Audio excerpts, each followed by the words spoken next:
Hello, everyone. Today on the Final Bar, I'm joined by Bruce Fraser from Wyckoff Analytics. We'll talk about the overall market environment, particularly the Nasdaq, which continues to push onward and ever upward, with the S&P and the Nasdaq making new swing highs today, or certainly finishing the day in a position of strength. The Dow not participating as much, mid caps and small caps down as well. We're going to talk about this overall market environment and lean a little bit into sentiment indicators, talk about overall measures of sentiment as the growth trade continues to strengthen today. Ladies and gentlemen, this is the Final Bar.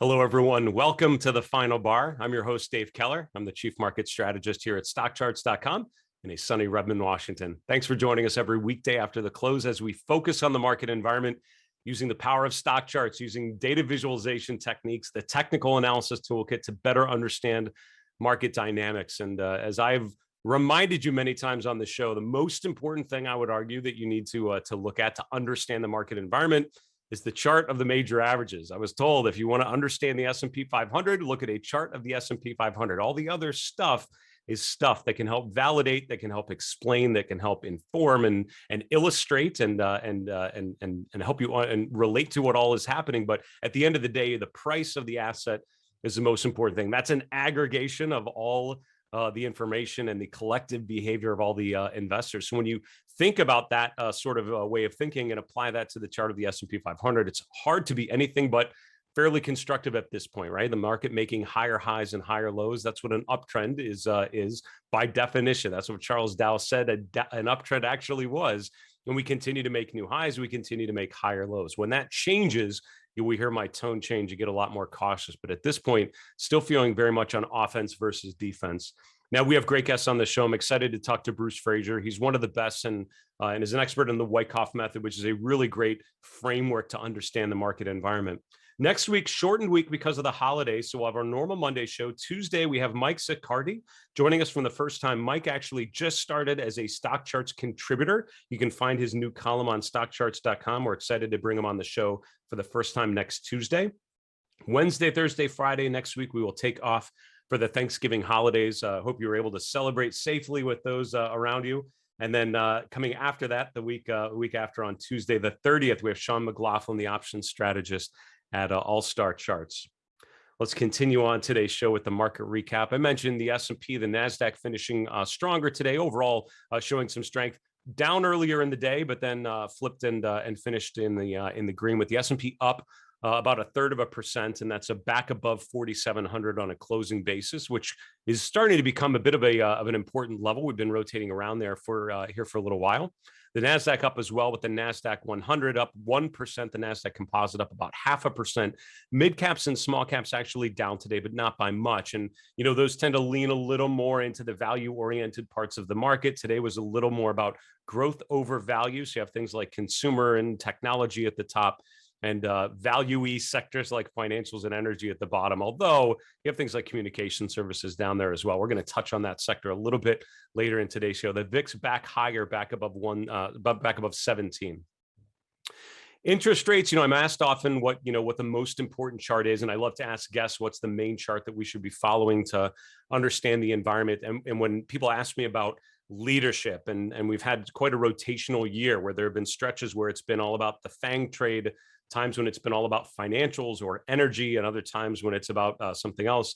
And I think the chart of the 10-year yield may be the most important one to watch, because that's tracking pretty well this leadership rotation between the growthy-oriented sectors and more of the value-oriented sectors. So for what it's worth, 10-year yields lower today. Came off yesterday, continued to push a little bit lower today with the 10-year yield right around 159. The dollar index, by the way, down a little bit as well. Commodities, the precious metals trade down a bit, with the GLD down 1/3%. Overall, commodities were mixed, with some of the energy-oriented commodities up a bit, but not enough to push energy stocks higher. They actually went lower. A lot of red on the page covering cryptocurrencies. And again, you can go to stockcharts.com/crypto to see all of the coins. We have about 150 plus coins that we're tracking. We're always adding more as we get requests for new coins to be added. We have most of the major ones pretty well covered. And if you look here, all the top 10 coins that we track down for the day.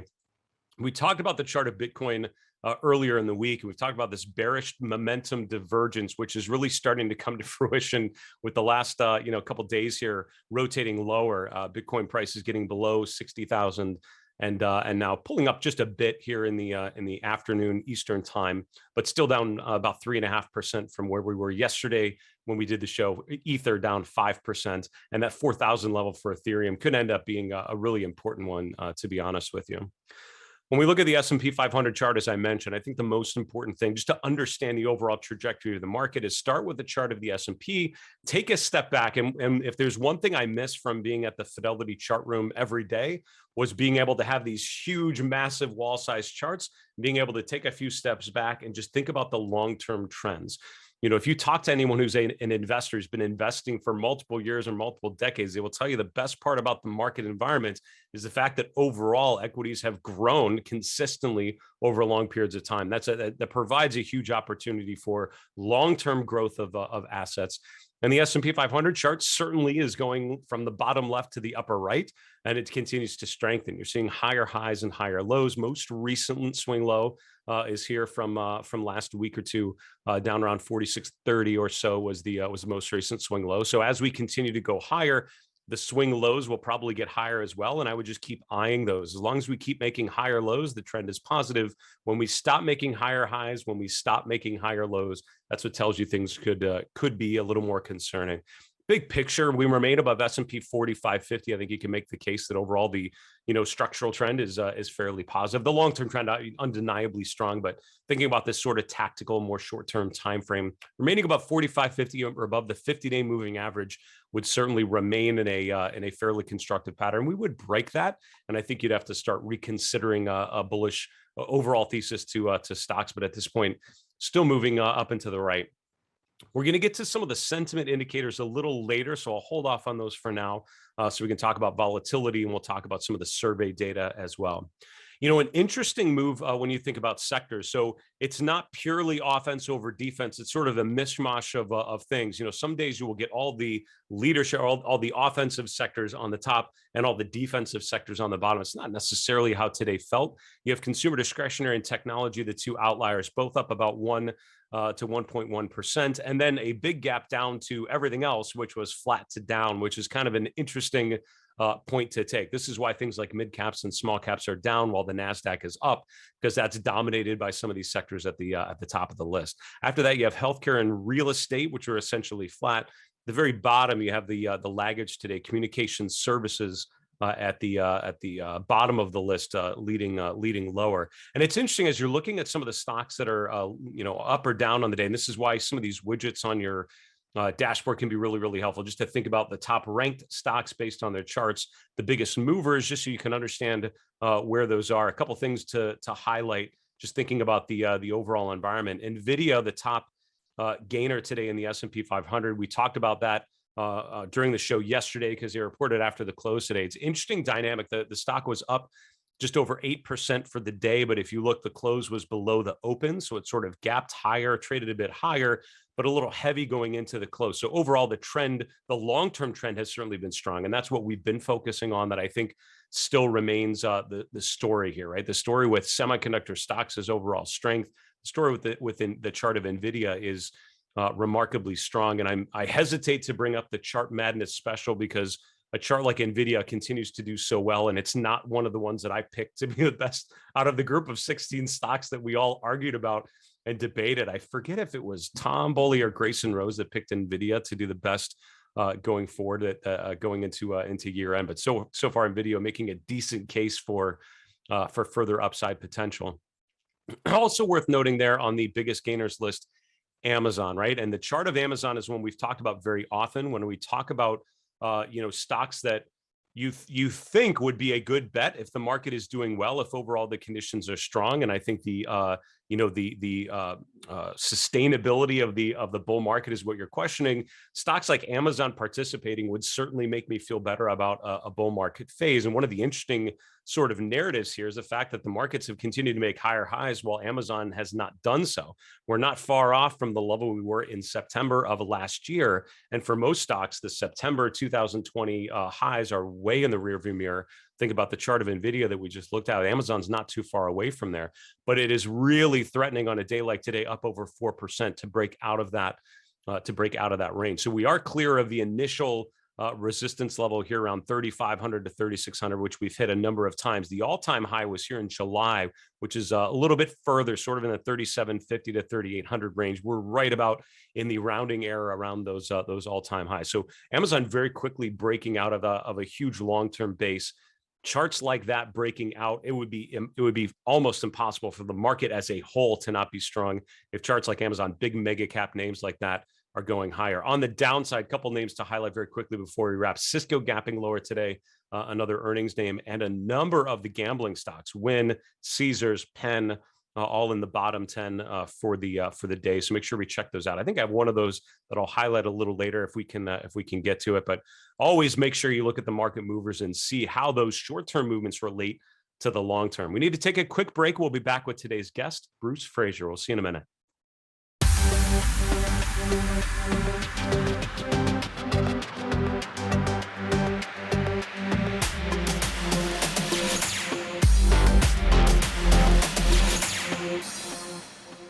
Hello, everyone. Welcome back to the Final Bar. This is Dave Keller here at StockCharts.com. We'll get to today's guest here in a few moments, Bruce Fraser. Until we do, a couple quick announcements. Number one, we welcome your questions, questions on the StockCharts platform, but larger questions about market history, market dynamics, technical indicators, particular charts or ETFs that you're struggling with. Shoot us a question. Let us know how we can help point you in the right direction. Our email is thefinalbar@stockcharts.com. Our Twitter handle is @finalbarsctv. We're on YouTube. Just put a comment below the video you're watching on our YouTube channel. We'll gather all those questions and we'll hope to answer yours live on the show in our next mailbag segment on Friday.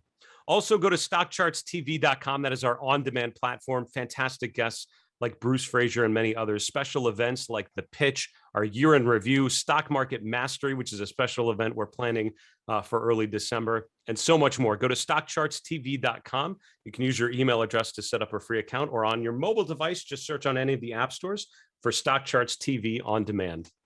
I want to welcome on today's guest, Bruce Fraser. Bruce joining us on the show once again. He's a familiar voice and face to many of you. He's a Wyckoff expert, a market educator, host of Power Charting here on StockCharts TV. Bruce, welcome back to the show.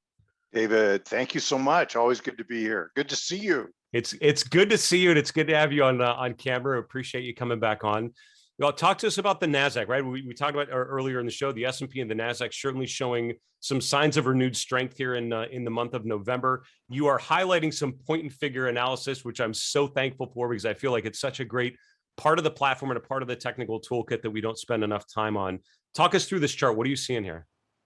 Well, I thought this chart was really interesting for a number of reasons. And this actually is a three-box method, three-box reversal, daily data chart, and 50-point scaling, which gives us a lot of history. And we can actually, it goes back about a year, but the area that you're seeing there in the green and the yellow is from January of this year till about May.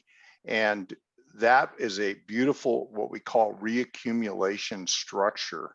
And we love to trade these, we love to count them. And the beauty of horizontal point and figure counting is it gives us price objectives. So initially I took the green area there, which is a beautiful objective that was built with ultimately a higher low. And then it turned up, gave a count up to 14.8 to 15,350. And I think that was from a 12,250 low. So a really nice rally. And then it went up to the resistance area and had one more pullback into May. And that pullback into May, which is the larger count there, is what really set off the big rally that came subsequently. And that green count did come into play. at that 15,350 area where it had one throw over, and it threw over the top of that count area and immediately failed. Happens a lot with point and figure. So, but here's the cool thing that happened. Now, the green area count was a great count, great trading count. And then a bigger count formed up to that 17,200 to 17,950, which seems like a bridge too far. And so another reaccumulation structure was built, which we call a stepping stone reaccumulation. And a classic old technique of point figure is when the stepping stone reaccumulation approximately matches the objective of the larger reaccumulation or accumulation that's lower, when they match each other, that's often a great timing tool. And in fact, that's exactly what appears to be the case here, which is that this count across that area count at 17,550 to 17,800, which was within the count area of the lower count, which is the yellow shaded area, 17,200 to 17,950. So, and look what happened. As soon as that count reached the equivalent count area, the rally started. And so this is just such a classic old technique that I just had to show it to you. And so this is just good stuff. And this is my idea of data visualization. And I just love these charts. And so now, so we did do a chart. Any thoughts, questions, comments, anything you hear, David? No, I mean, it's such a great visualization. And, I was taught early in my career, the broader the base, the higher in space. And when I learned about the horizontal count and point and figure, it's really what you're doing. You're basically looking at how much time you've spent, right, in these different ranges. And then that's what projects upside. It's amazing to me, seeing your examples and others over the years, how well it's actually lined up. You updated us with your second chart here. Talk us through this one. This is really effectively the same chart. Yeah. The last one was done as of the end of October. And so I wanted to just bring this up to date. And you can see there the count area and then the rally to date so far, 16,480 or something today, near the end of the day. And we still have further to go to get up to that 17,950, 17,800 area, somewhere in there. And we will just be good tape readers and look for the conditions that will tell us that the upward trend is exhausted and is ready to rest again. But in the meantime, it just looks great. Nasdaq looks like leadership. It's acting great. It's going up. And the point and figure charts have served us very, very well. So we only have about 30 seconds left, Bruce, but I'd love to ask you, one of the questions I've often gotten when I share a chart like this is just the timing aspect, right? So you have a vertical target, which goes much higher than where we're at right now. That's another, 1,000 points on the Nasdaq. What's the time frame where that makes sense? Or how do you think about the timing of that sort of move relative to the point figure chart, where it's really based just on the trend, right? It doesn't have a time component built into it. Yeah, point and figure is really a function of volatility. You can only move over to the right based on the volatility characteristics that you built into the chart. And so we can't really make a prediction on time using point and figure, only on price objective. And so so this is the issue that we have, but we turn to the vertical chart. We use vertical charts extensively in Wyckoff, and we actually use them in combination with the point figure. And that really gives us a lot of help. One of the ways that we can identify timing is to draw trend channels, trend lines, trend channels, and so on. And that can help an awful lot. And then also you can use time cycles, so classic techniques. So we're not averse to any of that, and use vertical charts extensively.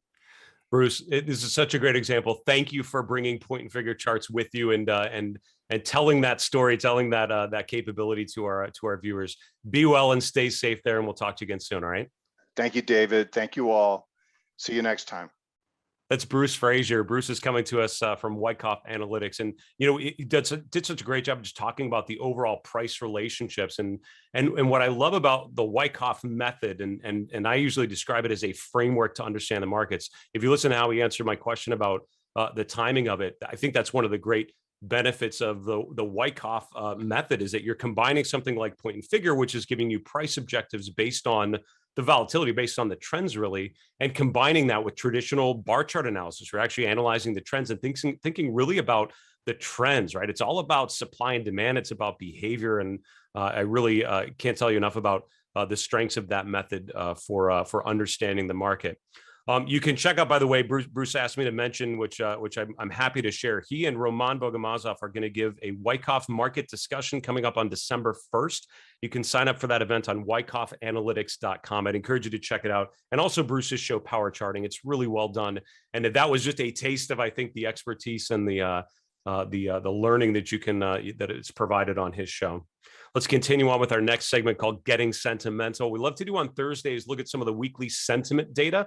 A lot of that's updated Wednesday into Thursday. So Thursday's show usually provides a good opportunity to think about sentiment indicators. And again, for me, sentiment is a part of a three-legged stool to understand the market environment. Starts with price, continues with breadth, and it goes on to sentiment. One of my favorite charts in the Fidelity chart room from my time there was a big wall size chart of the S&P 500. I think it was the S&P 500, yeah. And then it had a series of magazine covers.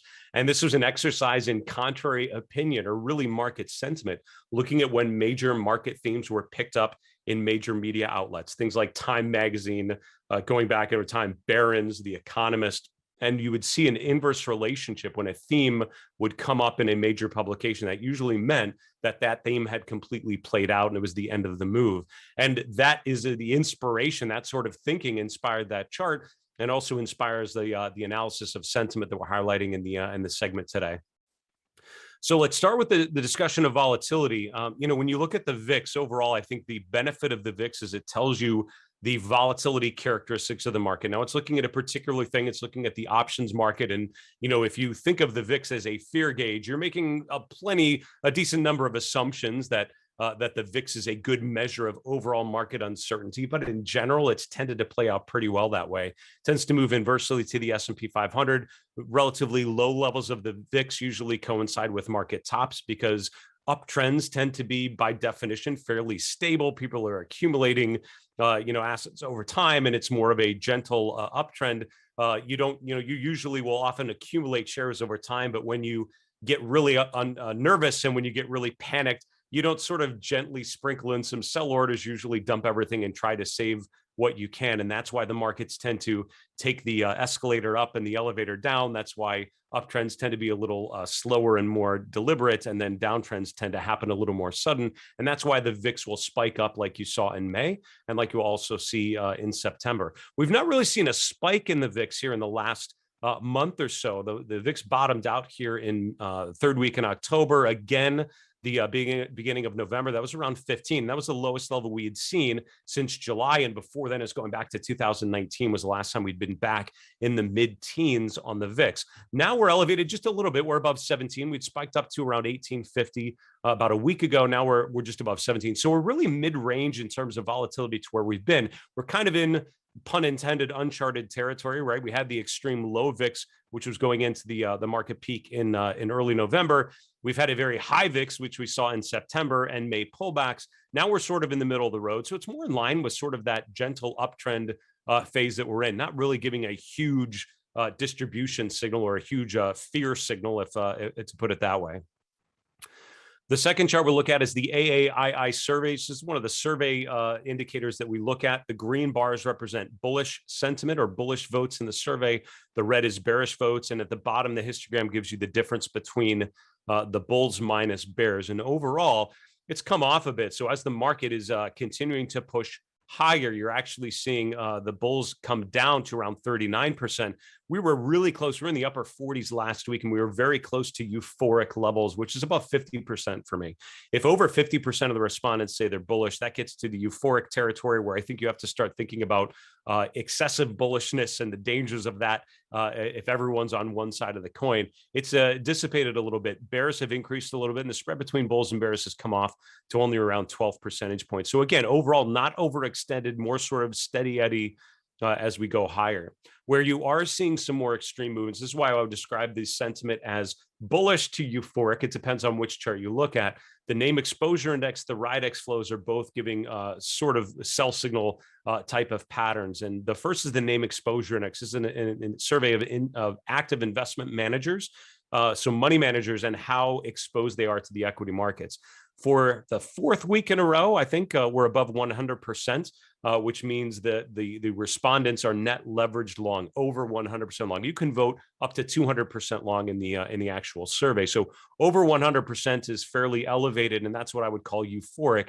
Now, if you look back, that does not necessarily mean we're topping out. It's not when the index gets above 100%. That's a sell signal. What it tells me, though, is that we are in similar conditions to where we've been at bull market tops. It tells me to be looking for signs of distribution, looking for signs that investors are now heading to the exits, the smart money, which this should supposedly represent, the price going lower, price starting to break swing lows is what I would be looking for. We're not seeing that yet. We're still seeing price moving higher. The other indicator here very quickly is the RIDEX flows, which is at the lowest levels we've seen in the history of the indicator. It's been that way for the last 6 weeks or so. You've really, since October, seen really, really low levels. And this is charted inverted on this chart, just so it's more in line with the other sentiment indicators that we look at. So this extremely low level basically means in the RIDEX family, investors are in the most bullish parts of that family and less in the bearish parts, which is a contrary sell signal. So overall mixed readings, I would say, on sentiment indicators. As always, I would use those as inspiration to dig deeper into price movements and whether or not you should be more cautious or not looking at the price behavior. We need to wrap to today's show and go to the 3 and 3 charts in 3 minutes. Here we go. Chart number 1 is the offense versus defense chart. We've highlighted this many times over the course of this show. And I bring it up today because the ratio is once again making a new all-time high this week, both on a cap-weighted basis and an equal-weighted basis. This is a ratio of consumer discretionary versus consumer staples. Within the consumer sectors, are investors on the more offense or the more defense? When the market's doing well, people want to own the retail, the luxury goods, the discretionary purchases, and this ratio tends to go higher. When people are getting nervous and getting defensive, they're going to buy staples like alcohol and beverages and tobacco and those sorts of things, basic household goods, and this ratio should be going down. If you wonder whether investors are offense or defense oriented, the ratios are both going up and to the right, which means offense over defense. Where you're not seeing an uptrend is with communication services. Which of these charts is not like all the others? When you're looking at the 11 S&P sectors, communication services is becoming more and more an outlier. Look at the relative strength of communication services, the XLC versus the SPY, and look at how bad that has been in the last 10 weeks or so. This is going down in a big way on a relative basis. It's come off quite a bit on a price basis. But the problem is, while the markets are making new highs, the Nasdaq chart that Bruce Fraser showed you a little earlier, the relative strength of communication services is going down. The problem with this sector is you have great companies and great stocks like Alphabet and Meta and others, but you also in that same sector have really brutal charts like some entertainment names, some media names, Disney breaking down, AT&T, and all of those all in the same sector. As a whole, the sector is actually pretty troubled. Finally, Caesars Entertainment, CZR. I mentioned a lot of the gaming stocks were down today. I would make a note of CZR just getting back below its 200-day moving average. Last time it did that was back in August, where it toyed with the 200-day a couple times before resolving higher. I'd be concerned to see if that can hold. If we fail from here, 76 or so is that first Fibonacci support level, may be the one to pay attention to. Also worth noting if the RSI becomes oversold. Folks, that's our show for today. Thank you so much for joining us every weekday after the close for the final bar. Special thank you to Bruce Fraser from Wyckoff Analytics joining us and sharing his thoughts on the NASDAQ. For StockCharts.com in Redmond, Washington, I'm Dave Keller. Be safe. Have a great night. Hey, Grayson Rose here with StockCharts. Thank you so much for watching. I hope you enjoyed that video. If you did, consider giving it a like down below, maybe leave us a comment, and if you're new to the channel, you can subscribe at the link up above. We're going to bring you daily content from an incredible collection of technical analysts and financial experts.